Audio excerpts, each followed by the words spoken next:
Começar então. Boa noite aí, senhores. Tudo bem com vocês? Vou compartilhar aqui para a gente iniciar aqui. A intenção do grupo. Vocês estão vendo minha tela aí? Sim. Sim. A gente conversamos aí, né, para a gente montar um grupo de estudo de arquitetura. Só para a galera que vai assistir entender. O Aiju que sempre fez grupo de estudos há muitos anos. Ele nasceu como um grupo de estudo, né, de Java em 2006. Já fizemos grupo de estudo de Android, de Java, de um monte de coisa. A intenção agora é fazer um grupo de estudo de arquitetura, começando pela gente. Depois a gente vai, quem quiser participar pode ir participando, dando pitaco aí. A ideia é a gente aprender sobre arquitetura, né? Então esse grupo de estudo começa hoje, a gente vai colocar vídeos, vai gravar offline, colocar vídeos no YouTube e depois a gente vai pegando feedback e fazendo lives online. Lives online foi foda, né? Qual que é a ação que a gente faz, geralmente? É grupo de estudo, né? Meetup, eventos, Academia do Ferreiro Digital, que a gente já fez de Spring Boot, já fez de mobile, e esse grupo de estudo, a ideia é a gente estudar alguns tópicos aqui, talvez a gente acrescenta outros, mas arquitetura hexagonal, DDD, e o Union, a Layer, né, que todo mundo usa, Clean Architect e o Viper, que é geralmente usado para mobile, mas tem galera que usa no back-end também, em cima da Clean Architect. Né? Vou deixar a galera se apresentar aí eu vou falar um pouquinho aqui na introdução do hexagonal e a gente vai aprofundar um pouco no assunto aí. Beleza? Aí vocês podem se apresentar aí. Então, boa noite, né, a todos e a todas. Eu sou Diego Silva, eu trabalho na UFO, também faço doutorado, na verdade eu sigo muita carreira acadêmica. Já venho, assim, estudando a parte de arquitetura há algum tempo, né, na verdade desde que a gente começa a programar a gente tem o contato com a arquitetura, querendo ou não. Quanto mais complexos os nossos softwares vão ficando, mais a gente vai implementando conceitos arquiteturais, mesmo sem saber. E é bom esse grupo de estudos sobre arquitetura para a gente poder dar nome aos modelos que a gente imagina na nossa cabeça.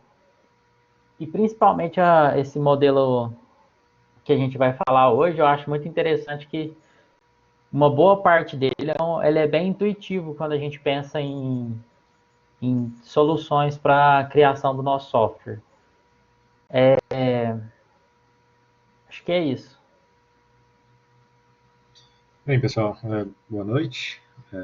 Meu nome é Evandro, eu sou desenvolvedor na ZUP, trabalho mais com back-end. Eu trabalhei com algumas tecnologias de front, mas hoje meu principal objetivo está focado em back-end. Sou uma pessoa que gosta muito do que faz, gosta muito de desenvolver, gosta muito da área de desenvolvimento, desafios relacionados ao desenvolvimento de software. Tenho focado também agora de arquitetura, conforme a gente vai evoluindo, desenvolvendo, aprendendo mais coisas, chega ao ponto que a gente começa a questionar alguns padrões e começar a estudar outros e ver quais padrões se adequam melhor à nossa solução.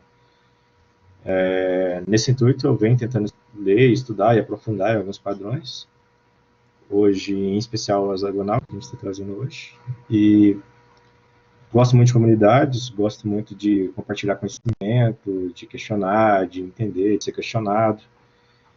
E a ideia é somar, aprender e também compartilhar conhecimento com todos. Opa, e aí pessoal, beleza? Meu nome é Rafael Sotero, o pessoal me chama de Sotero, trabalho na Everest como desenvolvedor, focado no back-end, utilizando Java na maioria das vezes, um pouquinho de Angular quando eu posso. E sem sombra de dúvidas é sensacional estar aqui com só gente fera, Diego, Evandro, Presunto, Rogério, né, que são a mesma pessoa, diga-se de passagem. Presunto, Rogério, Gosto muito de compartilhar conhecimento, gosto também da comunidade, e quero contribuir para esse grupo do jeito que eu conseguir, tá? Sem sombra de dúvidas, eu sou o que tem mais vergonha daqui de todos. Então, é isso aí. Valeu. Na verdade, todo mundo tem vergonha, né? A gente que gosta de falar mesmo. Também sou bastante tímido aí. Beleza. Mas todo mundo é, né? Eu lembro quando a gente começou a palestrar, nossa, tremia igual vara verde, bambu verde.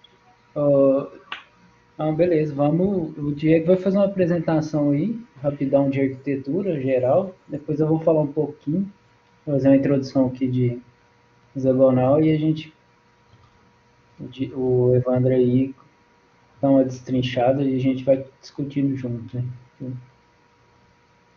Então, eu não.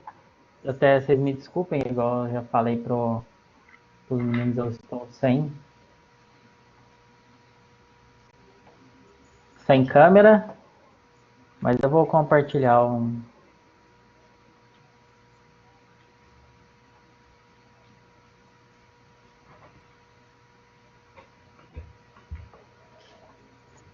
alguma coisa aqui só para a gente ilustrar.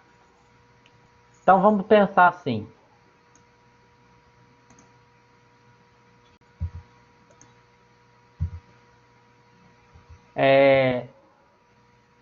Só um minuto. Vou compartilhar de novo.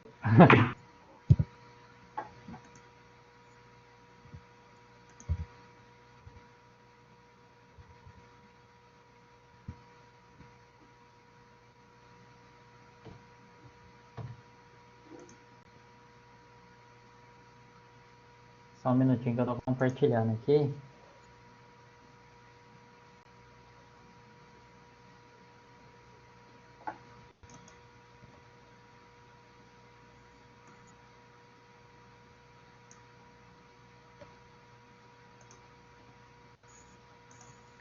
Quando a gente pensa em arquitetura, né? O que vem na nossa cabeça? Vem uma casa, né? A projeção de uma casa. Mas da onde que surgiu o termo quando a gente pensa em arquitetura? Surgiu da gente pegar os padrões que dão certo e modelar eles de forma que eles possam ser reproduzidos. Por exemplo, eu sei que se eu construir uma casa com duas paredes e um telhado, ela vai ficar em pé, e uma laje, né? Então esse é um padrão de arquitetura. Então a gente, na engenharia de software, a gente aplica também esses mesmos conceitos de arquitetura no software. Quando a gente pensa em arquitetura de software, muitas vezes a gente está falando numa coisa que chama modelo arquitetural do software. O modelo arquitetural é como esse software ele está estruturado. Não exatamente como ele está estruturado tecnicamente, mas conceitualmente ele está estruturado. Por exemplo, quando a gente vai construir um software, basicamente a gente tem os requisitos, né, desse software, e esses requisitos eles vão se transformar na funcionalidade. Os requisitos basicamente ele vai resolver o problema do cliente, que é quem precisa desse software. De acordo com que os requisitos vão ficando muito complexos, a gente precisa pegar esses requisitos e colocar eles em caixas ou em recipientes de algum formato adequado, né? De alguma forma adequada, para que ele possa resolver o problema da melhor maneira possível. E de acordo com que a gente tem mais problemas resolvidos, a gente tem mais caixas. Essas caixas, elas também têm que ser empacotadas de uma forma para que o cliente consiga usar elas, né? Para que outros desenvolvedores consigam usar. Porque quando a gente fala de software, a gente também pensa no reuso do software. Por exemplo, se eu tenho uma funcionalidade básica de fazer uma média de 3 números, outras pessoas podem usar essa funcionalidade. Então, é interessante que ninguém mais refaça uma funcionalidade de média de 3 números. Então, eu preciso pensar numa forma de empacotar essa funcionalidade de média de 3 números para que, para a minha aplicação, ela faça sentido. Então, toda vez que eu pensar numa arquitetura de software, eu estou pensando que eu estou pegando diversos componentes que têm como objetivo maior solucionar um problema, que muitas vezes esse problema é um requisito, né, do meu software, e estou organizando esse código de maneira que eu consigo distribuir ele da melhor forma, eu consigo dar a melhor manutenção nele, e eu consigo deixar ele de forma mais confiável. Então, quando a gente fala de arquitetura, a gente pega um problema, a gente cria um padrão de solução para esse problema, a gente modela essa solução. No caso, os modelos que deram certo, normalmente são os modelos que têm nome, que a gente vê, igual o Clean Architecture, Onion, Layer, e no caso que a gente vai ver hoje, hexagonal. Então, a pessoa criou um padrão, e ela fornece esse padrão para ajudar as outras pessoas a resolver o problema da mesma forma. Mas, normalmente, para ela resolver o problema dessa forma, da melhor forma possível, esse problema tem que ter um padrão.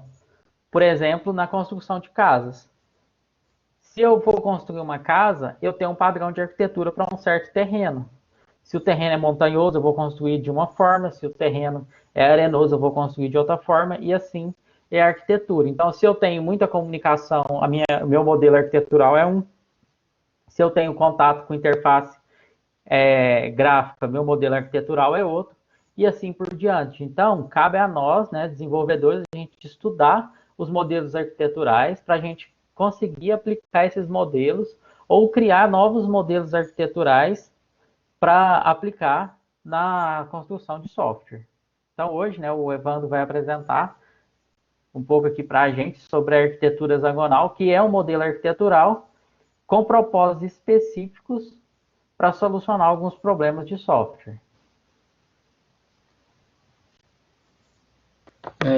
Isso aí. Uma coisa que eu acho importante destacar aí é que, como o Diego falou, a gente tem padrões para resolver problemas e a gente às vezes tem tendência de pegar esse padrão e querer resolver todos os problemas, né?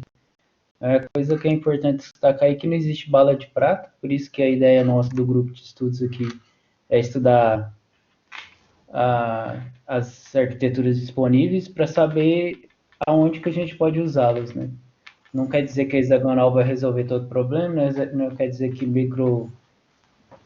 microservice vai resolver todos os problemas, QRS, ou qualquer coisa que a gente precisa vai resolver todos os problemas. Se a gente tem um problema específico ali, o Diego é de engenharia de software aí, a gente estuda, tem bastante sobre isso, né? Você pega aquele problema e resolve o problema específico, não quer dizer que tudo que você precisa você vai resolver com a hexagonal. Tanto é que tem gente que fala que quando você vai usar a hexagonal, até vou compartilhar aqui, você nem é bom você usar em projeto pequeno, né? Porque pode te acarretar alguns problemas aí de regras de negócio. Deixa eu ver se eu consigo apresentar. Eu vou fazer só um resumo aqui antes do Evandro entrar.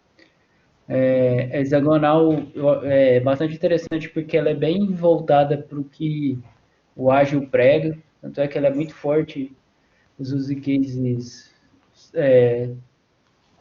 as portas, os adaptadores, você trabalhar com TDD, e até o próprio criador, esse Astair Cockburn, não sei falar, esse cara, ele é bem engajado com a Agile, ele foi um dos caras que participou do Manifesto Ágil. Então, a hexagonal tenta resolver um problema sério de regras de negócio independente e também ele é bem forte no Agile, né? De TDD, de arquitetura ágil aí. Aí eu deixei o link do cara aqui, quem quiser ver, e aonde que ele explica sobre a arquitetura hexagonal que ele inventou aí. A arquitetura hexagonal é basicamente você dividir o que você quer fazer da sua regra de negócio. Então, aqui tem um modelo aqui do que você pode fazer, por exemplo, o core aqui, você coloca suas regras de negócios, entidades, seus use cases, mas o que é bastante interessante, que eu achei interessante nesse modelo aqui, é que tudo que tiver dentro do hexágono é independente de framework, é independente de, de, de framework, qualquer framework. Por exemplo, eu quero usar JPA. Não importa se eu vou usar JPA, se eu vou usar JDBC, se eu vou usar outro framework qualquer que eu inventei. Dentro do hexágono, a gente só coloca o código-fonte de regra de negócio. Então, fiz minha regra aqui, executei minha regra e está aqui dentro. Tudo é independente. Então, por exemplo, se eu quiser usar SQL Server, eu posso. Se eu quiser usar PostgreSQL, eu posso. É só trocar aqui que o hexágono não fica sabendo. Como que a gente garante, por exemplo, que eu vou fazer um teste de banco de dados? Por isso que é bem forte a parte de Agile, com mock, né? Então, tudo que você faz aqui dentro do seu core, você moca para saber se sua regra está funcionando, sua regra pode ser acessada pelo banco, pelo web service, ou mandar. Depois o Evandro vai especificar mais aí, só uma introduçãozinha. Você conversa com esses caras de fora através de portas e adapters. Então, aqui do hexágono você tem dois lados, que é o inferior direito e o superior esquerdo. O superior esquerdo é o mandatário, que a gente chama de drivers, né? Então, tudo que aqui demanda código para o seu hexágono está desse lado aqui dos drivers. Então, um cara, um front-end, um, um mobile aqui, ele acessa através dos drivers e das portas as regras de negócio. E aqui, quando precisar, do lado inferior direito de caras que são dominados, no caso, drive, né? Banco de dados, acesso com e-mail, essas coisas. O hexágono vai mandar para eles, através de portas aqui, adapters, e vai ter um fluxo aqui dos drivers mandar para o hexágono conversa com os dominados aqui, com os drivers, e depois volta para os drivers, né? Com isso você faz um fluxo. E o seu hexágono fica sem conhecer ninguém, né? Então você pode tirar todo o front-end aqui, você pode tirar toda a parte de infraestrutura aqui do lado direito, e seu hexágono continua as mesmas regras de negócio, e você só precisa mudar a regra de negócio se a regra de negócio mudar. Então eu posso, por exemplo, com isso tudo, para não ter dependência, eu posso usar a injeção de dependência, mas aí eu poderia usar Spring, eu poderia usar CDI. Então, o que eu achei muito foda na Hexagonal é que você é independente de tecnologia, né? Sua regra de negócio sempre é independente de tecnologia, né? Para dar uma melhorada aí, ficou ruim esses slides, mas é só para ter uma ideia melhor. Aumenta a tela pra gente, ó, Presunto. Será que aumenta? Deixa eu ver se Fica eu... melhor para enxergar. Eu ia falar que fica ruim. Pode clicar em apresentar, que se apresentar dá certo. Ficou melhor, mas assim mesmo tá ruim, ó. Mas tá ruim ainda. A figura que é ruim, né? Mas beleza. Aí a ideia... Peraí. vocês estão me escutando aí, né? A ideia que eu achei interessante desse slide aqui ó, vocês têm os drives, você tem aqui a aplicação é totalmente dependente de tecnologia, e aqui você tem lá um NoSQL, um SQL Server, memória, um MQ aqui, um Kafka. Do lado de cá você tem algum aqui REST, você pode pôr REST, SOAP, qualquer framework. Ah, eu quero usar o Spring, quero usar o Quarkus, eu quero usar Vehicle Profile, não importa aqui.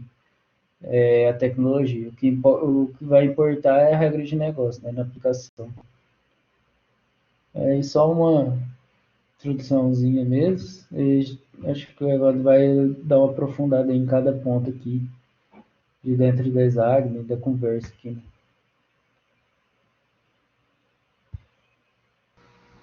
Sim, vamos lá? Posso compartilhar aqui? Pode, vou parar aqui. Peraí. Aí, beleza.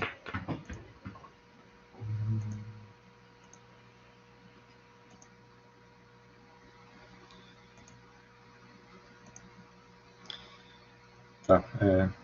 Estão conseguindo ver a minha tela?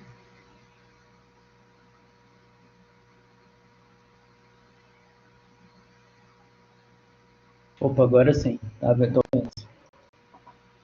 Tá, eu vou usar essa imagem, 3 imagens que eu fiz aqui, mas basicamente a gente vai sair só... Aqui já tem praticamente tudo. Uhum. Bem, quando que surgiu, né, a hexagonal?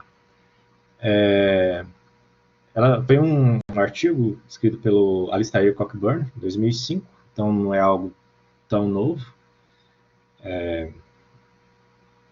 Esse artigo também é conhecido por Ports and Adapters. Eu particularmente acho o Port and Adapter um nome mais legal para ele, que realmente explica do que se trata. A ideia foi ter uma aplicação que seja agnóstico às tecnologias. Então, eu consigo desenvolver bem minhas regras de negócio sem depender de uma tecnologia específica. E se eu tiver que trocar algum ator, a gente vai entrar na questão dos atores mais para frente, o impacto é pequeno. A gente não vai ter, não vai gerar problemas com isso.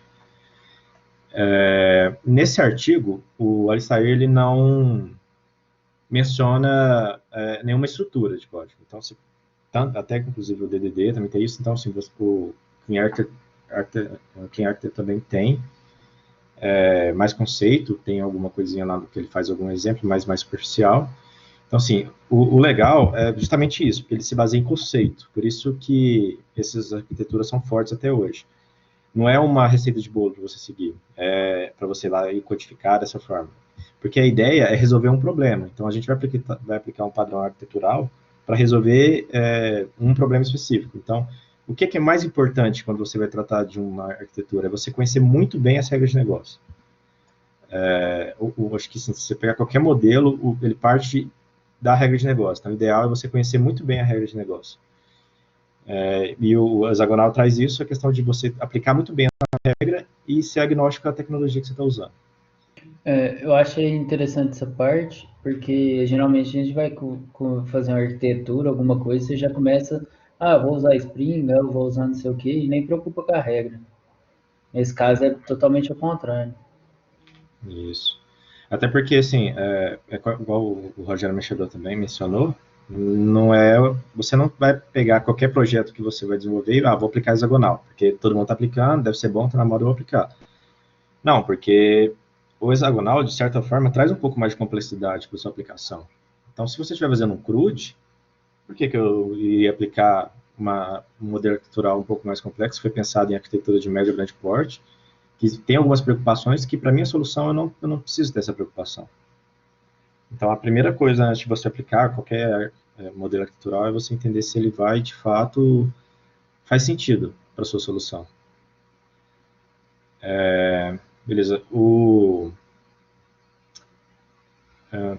objetivo, então, do hexagonal é esse, são separar, deixar o meu centro do hexágono agnóstico às tecnologias que eu estiver usando.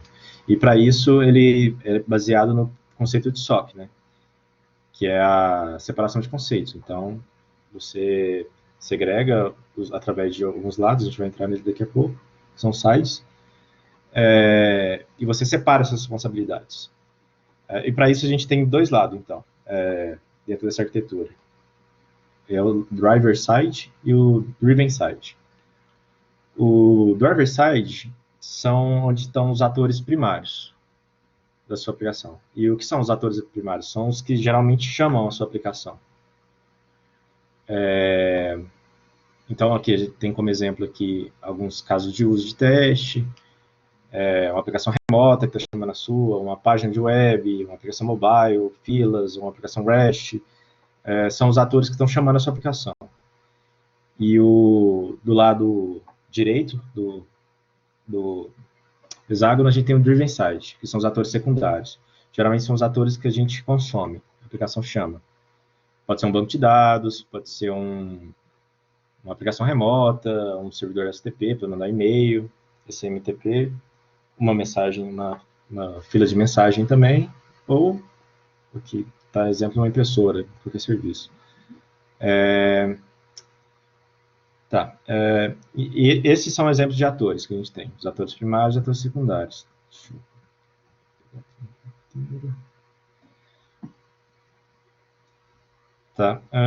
A ideia é que, para esses atores acessar o meu hexágono, eu disponibilizo portas. E vão ser de portas e adapter, né? Então, eu tenho minhas portas primárias e minhas portas secundárias também. As minhas portas primárias são as portas que meus atores primários chamam. É bem intuitivo os conceitos, então, assim, quando a gente passar por porta, por adapter, vocês vão ver que é bem intuitivo. Você entendendo bem o que é o driver side, como que ele funciona, quais são os atores relacionados, qual que é o driven, o resto é bem tranquilo de você incorporar. Do lado do driver side, então, a gente tem as portas primárias, são as portas que eu disponibilizo para a aplicação chamar. Geralmente, essas portas são expostas através de uma interface, e as portas primárias, elas são implementações que são feitas do lado do lado interno do hexágono. Então, assim, eu implemento as minhas portas, o meu hexágono só tem regras que são referentes ao meu domínio de negócio, então eu converso a regra de negócio dentro do meu centro do meu hexágono e vou expor uma porta para um ator primário chamar, no caso, uma porta primária. Isso através de interface. Do lado do driven, dos atores secundários, eu tenho minhas portas secundárias. Geralmente, essas portas secundárias são interfaces também, a gente só trabalha com interface. Só que essas interfaces são implementadas pelos atores secundários, visto que a gente não tem... eu exponho para ele implementar, porque suponhamos lá no banco, eu vou trabalhar com um banco Post, vou trabalhar com um banco MySQL e eu tenho lá os meus repositórios. E essa implementação é feita de acordo com cada um. Ou vou usar JPA, assim, então, é questão de ser agnóstico com tecnologia. Eu exponho essa porta para o meu ator secundário implementar. Mas minhas portas estão expostas à minha regra de negócio, minha regra do meu domínio. E os meus atores primários e secundários, eles têm que falar a minha regra de negócio. E como que eles fazem isso? Através de adapters. Os adaptadores é um pattern mesmo do Goff. O que ele faz? Ele converte o meu ambiente externo, as minhas aplicações, a tecnologia que eu estiver usando, ou como que eu estou usando. Por exemplo, quando eu tenho lá exposto um serviço REST, ele vai chegar para mim uns dados que ele precisa falar para a minha regra de negócio. Então, eu uso o adapter para isso. Ele adapta a minha regra que está fora do meu hexágono para falar a minha regra de negócio. Então, da mesma forma, eu tenho meus adapters, que são os adapters primários e secundários. Do lado eu tenho os adapters para falar para passar informação para a minha porta primária, e do outro lado eu tenho os adapters para passar informação para minhas portas secundárias. Esse adapter também pode ser um mock, quando a gente fala em casação de teste. Então, quando a gente usa alguma ferramenta de teste, por exemplo, para fazer um teste integrado, onde eu vou validar se a minha regra de negócio está ok, pode ser um adapter mock também. Então, são o que se chamam de adaptadores simulados. Então, qual é o fluxo aqui que a gente tem da aplicação? A minha aplicação é chamada pelos meus adaptadores, pelos meus atores primários. é aplicada alguma regra e eu chamo aqui os meus atores secundários. Conceitualmente, o meu hexágono é agnóstico à tecnologia externa, né? Então, mas se você pensar na prática, no fluxo, eu vou estar entrando por uma porta e vou estar chamando os meus atores secundários por uma outra porta. Então, na verdade, o que acontece é isso, né? Vou pensar da forma prática. Mas aí isso é um problema, porque fere o conceito. O que tem que acontecer? Meu centro do meu hexágono ele é agnóstico à tecnologia, então eu não deveria depender, eu não posso chamar, eu não posso instanciar. Desculpa, eu não posso instanciar uma chamada de alguma classe interna que está fazendo uma chamada de algum banco ou algum serviço dentro do meu hexágono. Para resolver esse problema, a gente usa o D do Solid, né? A gente trabalha com gestão de dependência, versão de dependência. Então, no caso, vou inverter, na verdade a gente usa algum framework de inversão de controle para isso. Eu inverto o controle e passo a injetar. Dessa forma, eu não vou mais instanciar ou depender de alguma tecnologia de fora. Então, o que a gente pode pensar a partir disso? Quando eu vou implementar, de fato, uma arquitetura hexagonal, eu preciso de trabalhar com gestão de dependência. Então, eu preciso de algum framework de inversão de controle para isso. Para isso, a gente tem o Spring IOC, igual o Rogério comentar, e temos também o CDI, tem também o Juice, e vários outros também, são só alguns exemplos do Google. Então, quando você pensa em trabalhar com a hexagonal, você vai ter que aplicar algum conceito de injeção de dependência, não tem como.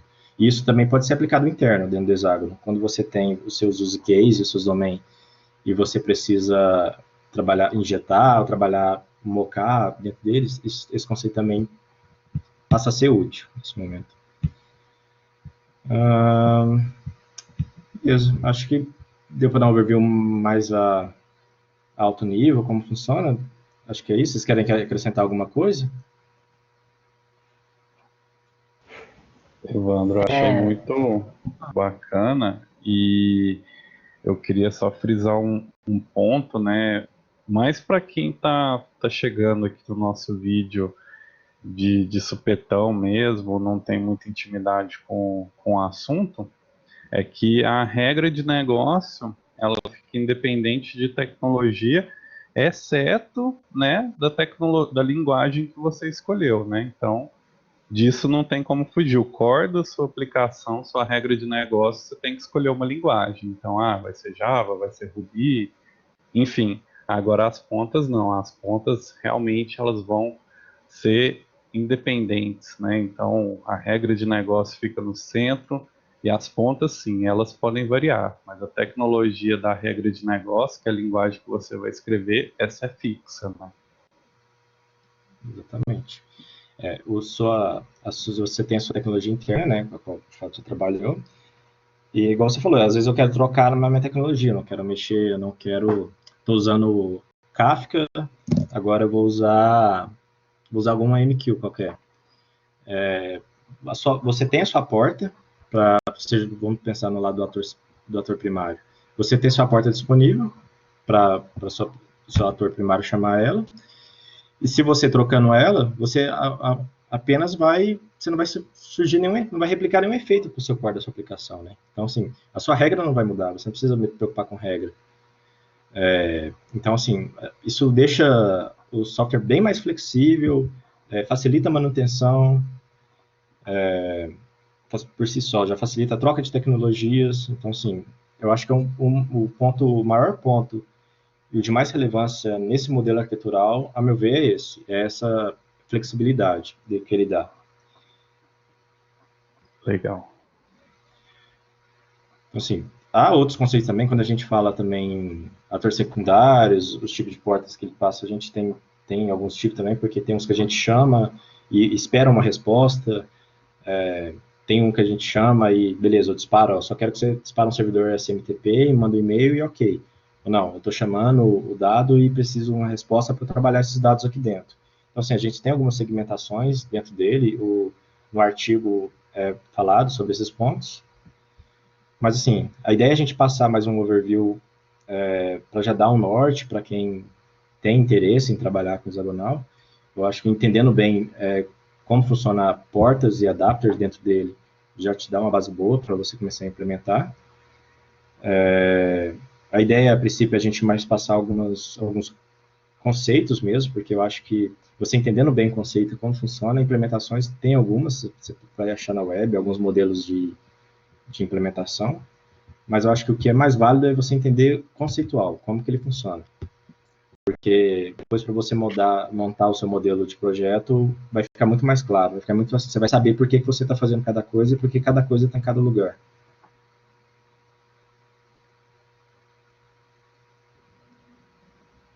Querem acrescentar mais um ponto? É até interessante o que você falou, porque quando você fala que cada coisa vai estar no lugar, o mais importante é você saber que o seu software em si vai estar num lugar só, né? Porque quando você tem um hexágono, ele define os limites do que vai entrar e de como que vai entrar. E do tipo, o que vai entrar e o que vai sair. Por exemplo, se eu quero fazer uma integração com o banco de dados, a parte mais importante que eu acho que ele define as interfaces de entrada. Então, não é mais o banco que vai decidir como ele vai te mandar esses dados. É o core ali que vai decidir isso. Isso é muito interessante. Outro ponto interessante nessa arquitetura é que ela é um pouco além do conceito estrutural do software, né? Porque ela define que ela também é um padrão de desenvolvimento, porque ela define que para todo ator secundário a gente tem que ter um mock, ou seja, alguma coisa que representa esse ator secundário, mas com os dados fictícios. Ao mesmo tempo, nos atores primários, na verdade, ela não obriga que você tenha um ator primário, né? Mas é interessante que tenha pelo menos os test case. Então, para você começar, então significa que você pode desenvolver o seu código, toda a regra de negócio, sem preocupar como que você vai armazenar qual tecnologia que você vai armazenar esses dados e também sem preocupar com como que você vai mostrar esses dados. Isso é muito interessante, porque quando a gente pensa na produção de software por uma empresa, a gente tem algumas divisões. A gente tem a pessoa que vai lidar com o cliente, a pessoa que vai lidar com a parte de front-end, a pessoa que vai lidar com o back-end, a alta disponibilidade. Então, essa arquitetura ela tem algumas peculiaridades que ajudam muito nisso. Então, se você tem uma pessoa que ela tem uma interação forte com o cliente, é capaz de resolver, é capaz de extrair os requisitos, extrair as regras de negócio, ela consegue criar um software que não demanda um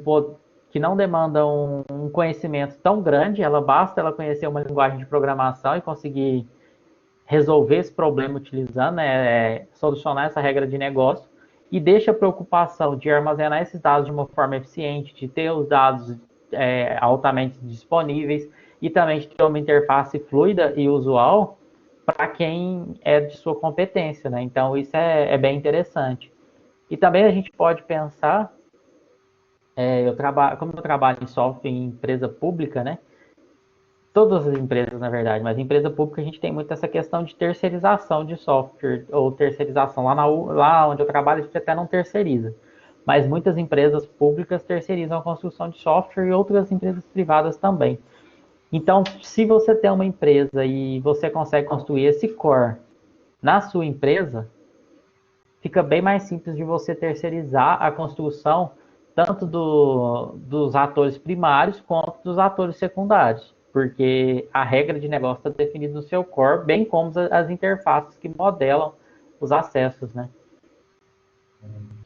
E só acrescentando aí que eu acho legal dessa arquitetura é que você trabalha muito orientado a teste também, né? TDD e tal, tanto os use cases que você vai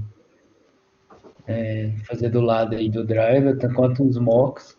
Então, você trabalha muito orientado a teste também, né? Sim, você aproveita a parte ágil, né? De arquitetura de software. Outra coisa que eu acho legal também pensar é como a gente falou que não existe bala de prata, por exemplo, se você tem empresas aí que a regra do negócio fica tudo no banco. Aí não adianta nada você usar o hexágono, porque o hexágono faz para você deixar tudo, a regra de negócio dentro do hexágono. Então tem que pensar nesses lados também. Então, por exemplo, eu tenho um monte de procedure lá no SQL Server ou no Oracle, então não adianta eu ter uma arquitetura dessa, né? Porque meu código está todo no banco, né? Todo dependente do banco. Então, uma das coisas que é legal de você fazer, e tá lá no artigo, é você deixar toda a sua regra de negócio dentro do hexágono. É porque às vezes se você está com o seu modelo de dados já baseado, já está montado e é o que está no banco, geralmente você está trabalhando com um CRUD, né? Então aí vale pesar, né? Pô, faz sentido eu trabalhar com esse modelo arquitetural, já que uma vez eu só estou expondo serviço para buscar dados que já estão mapeados já no meu banco. Não sei, às vezes nesse ponto talvez só a layer já atenda bem, né? A questão do teste é realmente muito relevante, até para o TDD, enquanto você está desenvolvendo, você não está dependente de nenhuma outra tecnologia. Então, vou testar aqui uma regra baseada no meu domínio, vou mocar uma chamada fora, vindo de uma chamada REST, por exemplo. É muito mais tranquilo de você trabalhar dessa forma, é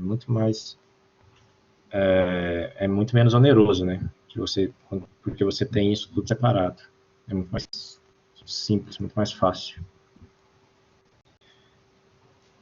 Então, assim, testabilidade, manutenção, isolamento, são pontos fortes, né, da hexagonal.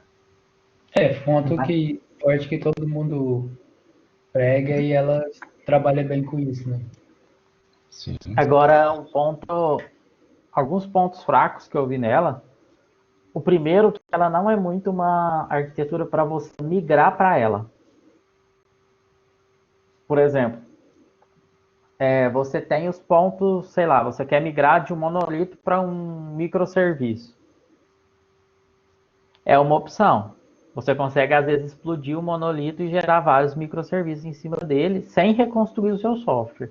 Sem você ter que construir tudo de novo. E até o contrário também, né? Mas não é muito válido. Mas a arquitetura em camadas, às vezes, você também consegue, apesar de ser muito natural, né, de fazer migração para ela. Ela facilita a migração, mas a arquitetura dessa forma que é dita hexagonal, ela tem esse problema que eu enxergo, que é uma dificuldade de você migrar para ela, converter o seu software para ela. E também a questão que ela tem um alto custo de planejamento de interface. Essa parte de interface é importante que até se eu for fazer um sistema que é só CRUD, coisa simples, nem faz sentido você ter um hexagonal, né? Além de você não ter tanta regra de negócio. E se for sistema pequeno também, você vai ter um custo muito alto de planejamento, sendo que você quer uma coisa rápida ali, pequena, né? Talvez não valha a pena, né, de usar hexagonal. Exatamente. Por exemplo, quando a gente pensa em vamos comparar com algumas outras arquiteturas, né? Quando a gente pensa em microserviço, o que vem na cabeça de cara, né? É você pegar, resolver um problema e empacotar uma coisa específica ali, empacotar tudo que você precisa para solucionar aquele problema e subir aquilo no ar, né? Então, às vezes até o database está lá dentro. Agora, a hexagonal, você tem essa diferença, né? De você, às vezes, ter uma coisa que é mais inchada um pouco, mas não necessariamente uma coisa exclui a outra. Eu estou pensando aqui, né? A compatibilidade entre um hexagonal e um microserviço. O que vocês pensam sobre isso? Eu penso acho que tem que ser analisado o domínio e o quão complexo pode ser, porque às vezes a gente pode ter algum domínio que é um pouco mais complexo de ser trabalhado, aí, não sei, às vezes faz sentido. Devido às regras que pode estar envolvendo ele. Agora, apesar de que o conceito de microserviço teria só serviço especialista, que em tese tem que ser mais simples, né? Com um banco para ele e tudo mais. eu particularmente acho que é aquela bela resposta, né? Depende, né? Verdade. Tudo depende, mas assim, como É, o serviço tem que ser uma regra especializada, acho que geralmente faz sentido em aplicações maiores, né? Não sei. Mas, Mas aí cara, é uma resposta difícil. Pode falar, né? eu coloco um ponto de reflexão aqui. Semana passada, onde eu trabalho, a gente começou a fazer alguns laboratórios com hexagonal e a gente fez uma aplicação pequena em Java, que caberia no conceito de microserviço. Ela tinha uma responsabilidade muito bem definida. Sim. E ficou fácil de implementar hexagonal, entendeu? Ao mesmo Mesmo no tempo, microserviço. no microserviço, porque ele nasceu microserviço. A Ah, responsabilidade dele era muito bem definida e ele fazia pouca coisa.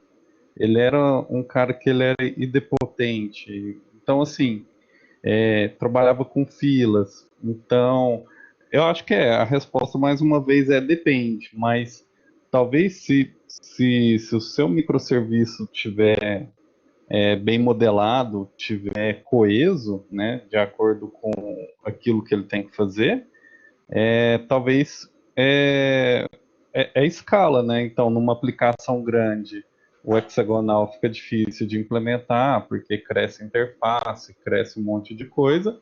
Ao mesmo tempo, no pequeno, não cresce tanto, porque ele é coeso, né? Então, fica a reflexão também. sim. É porque o fato de ser um microserviço não necessariamente significa que o serviço vai ser muito simples, porque às vezes eu tenho lá um microserviço que tem várias regras atreladas a eles, que eu vou ter que buscar em outro serviço e tudo mais, e isso vai aumentar um pouco a complexidade. Então, eu imagino que pode fazer sentido, sim, em alguns cenários, sabe? Não necessariamente porque eu estou separando microserviço, eu posso usar só, trabalhar com um layer, por exemplo, que é mais simples. é É, legal esse caso que o Sotero trouxe aí, porque o negócio é você testar e saber se vai funcionar ou não, né? sim, E por isso que é bom você estudar esse tipo de arquitetura, né? Aqui a hexagonal não serve, vou usar um layer mesmo. Aqui a hexagonal atendeu, igual o caso do Sotero aí. Então, você tendo conhecimento na cabeça de cada arquitetura, você consegue adequar ali sua aplicação para aquele padrão, né, de arquitetura. sim. É, Voltando aqui a questão do desenho aqui da hexagonal, o Cockburn escolheu esse desenho, não tem nenhum motivo especial, na verdade. É mais para abstrair a ideia, porque eu teria portas, né? Aqui. Então a gente volta lá à questão das portas. Quando eu tenho necessidade de ter um serviço novo, chegou um ponto da minha aplicação lá que eu preciso agora. Vou trabalhar com mensageria agora, então eu preciso de um ator secundário para isso. Então eu crio uma porta para isso. Eu também agora vou estar escutando, vou precisar criar um consumidor para escutar uma fila. Então eu tenho uma porta para isso, que seria. O importante é você saber que você tem uma porta de entrada e uma porta de saída. Então eu tenho a porta que está entrando, e essa porta ela está com as regras de negócio dentro dela, então ela faz parte do meu domínio. Eu só exponho através de uma interface para o meu ator primário chamar. E eu tenho aqui a porta secundária. Então, na verdade, é um serviço que eu estou chamando. Então, eu só crio a interface e deixo o meu ator secundário chamar essa porta, implementar essa porta. Tá, mas a questão do. Aí entra o adapter também, mas aí eu tenho lá fora uma outra regra, sendo aplicado, que eu estou trabalhando objetos que está fora do meu domínio. Aí entra nosso adapter primário e adapter secundário. Então, assim, por isso que eu gosto do nome de porta em adapters, que ele define muito bem o padrão. Eu tenho portas, que são interfaces, e tem adapters, que são, de fato, um pattern adapter para que meus atores primário e secundário possa conversar com o meu domínio. Porque aqui dentro eu só falo a regra de domínio. Então, quando eu estou passando através de uma porta dados que está vindo de fora, ele precisa falar a minha regra de domínio. E para isso eu tenho um adapter. Ficou claro? Vocês querem? Acho que assim é uma arquitetura que conceitualmente é simples. Então, quando você fala de porta, de adapter, assim, não tem nenhum segredo, não tem muito o que ficar complicando, porque na verdade é isso, são interfaces, só que você precisa saber que as suas portas primárias são implementadas dentro do seu application, né, do seu centro de hexágono, e as portas secundárias, elas são disponibilizadas pelos seus atores secundários implementá-las. E quando você está transitando seus dados entre elas, aí que entra a questão do adapter, porque seus atores têm que falar a sua regra de negócio, e para isso você usa os adapter. Convertendo aí, as portas seriam interface e um adapter seria uma classe concreta, né? De fora. Né? Isso. O adapter pode ser alguma classe de serviço que está a classe de serviço, está aplicando alguma, não uma regra de negócio, mas está aplicando algumas regras para dentro do seu fluxo, dentro da sua solução, e as portas são nada mais que interfaces, a grosso modo, né, falando. Bem a grosso modo, né, só para ter uma ideia. Porque no artigo ele não define isso, sabe, de forma explícita assim. Mas convertendo para o mundo nosso de Java seria mais ou menos isso, né, a porta é uma interface e o adapter de fora seria uma implementação aí. Isso. E o legal dessa também que eu vejo nessa solução, nessa arquitetura, é que ela te força a usar alguns padrões de boas práticas, né? Então você acaba tendo que aplicar Solid, alguns conceitos de Solid você acaba aplicando. Assim, isso vai deixar o seu código mais fácil como a gente já comentou também, mais fácil da manutenção e mais fácil de ser lido também, né? Depois pegar o código para olhar e para dar seguimento ao desenvolvimento, para mudar, ajustar algum ponto, o custo é bem menor. Sim. Outra coisa que eu vi de vantagem aí é que você pode ter uma equipe só de regras de negócio, né? Um squad ali de regras de negócio e outros squads para integrar esses adaptadores aí. E o cara nem precisa conhecer a regra, assim, precisa conhecer o contrato da porta, né? Mas não precisa pôr a mão no código da regra de negócio mesmo. Tá fechadinho ali. Pensando do ponto de vista, facilita, assim, pensando do ponto de vista ágil, né, que é o que a gente prega mais hoje, você consegue dar vazão e dar entrega de valor mais rápido com isso, né. Além disso, tem uma segurança aí, né, por exemplo, o Diego falou de terceirização, o cara não precisa pôr a mão no seu código, né? Precisa saber das suas portas. Exatamente. É um negócio legal de se pensar, eu tenho um código aqui, você tem essas portas, você faz os adaptadores para elas, desculpa. É um negócio legal, né? Se for algo que exige segurança, né, o ideal é que a gente conheça de fato a regra que está sendo implementada, mas se for uma aplicação que realmente o que está sendo feito não pode ser divulgado, acho que sim, atenderia bem nesse ponto. Pode atender, né? Sim.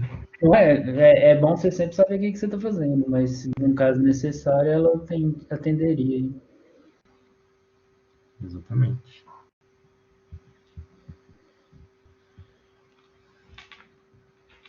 Mas acho que é isso. Mais algum ponto? Uma arquitetura simples, eu acho que depois a gente pode trazer algum modelo de implementação como referência, mas assim, não uma regra, para que fique mais abstrato, né, o entendimento. Menos abstrato, porque a questão de dependência de módulos e como isso vai ser separado, a gente trazendo um modelo de código também fica legal, né? Sim. Para quem estiver acompanhando. A gente pode fazer uma live só de como implementar a arquitetura. Só uma coisa que a gente esqueceu de falar foi do SOC, né? Que é separação de conceitos, se quiser falar um pouco aí. Sim, eu cheguei a falar um pouco dele no começo, né? Só que é um princípio de engenharia que está ligado a separar preocupações e modularizar. Esse é um conceito que está focado em alguns pontos que são pontos fortes da hexagonal, que é a flexibilidade, né? É fácil de manter e de sustentar. Basicamente é isso mesmo. Assim, quando se fala de hexagonal, o primeiro princípio que a gente pensa mesmo é o SOC, né? Que é a segregação de responsabilidades. Tanto só como isolar, né, totalmente o domínio com as partes técnicas, né? Isso. Duas partes. Então, o senhor hexágono tem a responsabilidade dele e os atores têm a dele. Então, assim, são bem separadas. Eu posso lá mudar alguma coisa no meu domínio, ou simplesmente trocar um ator e não vai impactar. Legal, mano. Isso aí. Vocês têm mais alguma coisa para complementar aí? Quer falar? Achei da hora, achei sensacional a apresentação. É bom falar disso, que aí a ideia na cabeça da gente vai fixando, né? Para praticar mesmo e conseguir disseminar isso para os colegas. Eu achei muito boa, muito boa. Parabéns, pessoal. A ideia nossa é aprofundar nas arquiteturas, tanto é que a gente está querendo fazer uma série. Como a gente está trancado em casa, todo mundo, antigamente a gente fazia reuniões presenciais, mas é muito mais fácil fazer online, né? Porque aí você pode ter outras pessoas também que podem acompanhar e tal. E isso aí, quer falar alguma coisa, Diego? Não, acho que isso só agradecer o Evandro aí, todo mundo que fez essa apresentação boa, eu gostei. É sempre bom a gente ficar vendo e revendo os conceitos de arquitetura e também trocar ideia com outras pessoas. Só pensar, né? Acho que mais importante do que ler é pensar sobre problemas, que é o que a gente acaba fazendo. E se acontecesse essa situação, como que eu resolveria? E como que eu modelaria? E como que eu faço essa migração? Eu acho que o mais importante é a gente começar a pensar em situações, porque aí a gente começa a estressar o modelo arquitetural para ver até onde é o limite dele resolver um problema. E até onde, qual que é o limite entre um modelo arquitetural e outro. Então, acho que é isso. Até boa noite para todo mundo. Mais alguém quer falar alguma coisa? Acho que é isso. Acho que, sim, tem alguns outros pontos, a gente pode entrar, mas eu acho que um overview geral de como funciona, a gente chegou a passar, né? Acho que já dá para ter uma ideia e pensar já em uma implementação a partir desses conceitos. Tem alguns artigos, alguns pontos que o pessoal fala que a gente consegue também trabalhar com DDD junto com a hexagonal, principalmente quando se fala do centro do hexágono. A gente pode depois, sei lá, abrir uma thread para fazer uma discussão sobre isso. No artigo, o Cockburn chega a comentar a questão de use cases e entidades internas, mas pode trabalhar seguindo algum modelo de DDD. Sim, eu particularmente não gosto muito do DDD, mas acho uma solução bacana também. Mas quanto mais é isso, acho que espero que tenha ficado claro, que todos tenham entendido e que qualquer dúvida também. Acho que eu já deve deixar nossos contatos, algo assim, né? Sim. Estamos à disposição. Acho que a ideia é fomentar o debate mesmo e a gente gerar valor a partir disso, conhecimento. Isso aí, quer falar aí, o Salter, antes da gente finalizar? Não, acho que eu já dei minha deixa. Tô tranquilo. Beleza. Não, beleza, valeu, foi massa. A gente troca ideia direto, né? Entre a gente sobre arquitetura. A ideia de fazer esse webinar é legal que a gente se prepara, estuda mais e vê. A ideia é a gente estar cada vez mais aprendendo aí, sabendo de hexagonal, sabendo de DDD, a gente pode abrir outros vídeos aí. Eu vou colocar lá junto com o vídeo os artigos que a gente comentou, que o Evandro comentou, o nosso contato. Aí, o pessoal que está assistindo aí quiser participar com a gente, manda lá, quiser discutir, a gente está aberto aí, que está todo mundo aprendendo, né? Nossa área é muito vasta, Então, quanto mais a gente trocar ideia, mais a gente aprende um com o outro aí, né? Porque não dá tempo da gente ficar lendo 50 livros por mês aí. Então, é melhor a gente fazer umas discussões e um apresentar o que sabe para todo mundo ter um nivelamento aí, né? Então, eu vou deixar tudo lá e agradeço vocês aí. E na próxima a gente faz mais código aí, né, para demonstrar a arquitetura. Sim, às vezes até sugestões, se alguém quiser dar, a gente está começando esse novo projeto agora, né, de Sim, fazer algum webinar, conversar, então, assim, a ideia é a gente ir refinando, né. Esse aqui sim. foi o nosso, como se diz, né, nossa primeira versão aqui. A ideia é ir refinando e trazendo mais temas que façam sentido, ou mais debate baseado em algum tema que a gente já tenha falado também. Acho que não Sim. tem problema a gente voltar e abordar alguns pontos que a gente possa ter deixado de abordar. Isso aí. Valeu pra vocês. Amanhã é sexta. Valeu, galera. Pra descansar, né? Sextou. Vocês Boa noite. Falou pra Boa noite. vocês. Boa Até noite. mais. Tchau, tchau.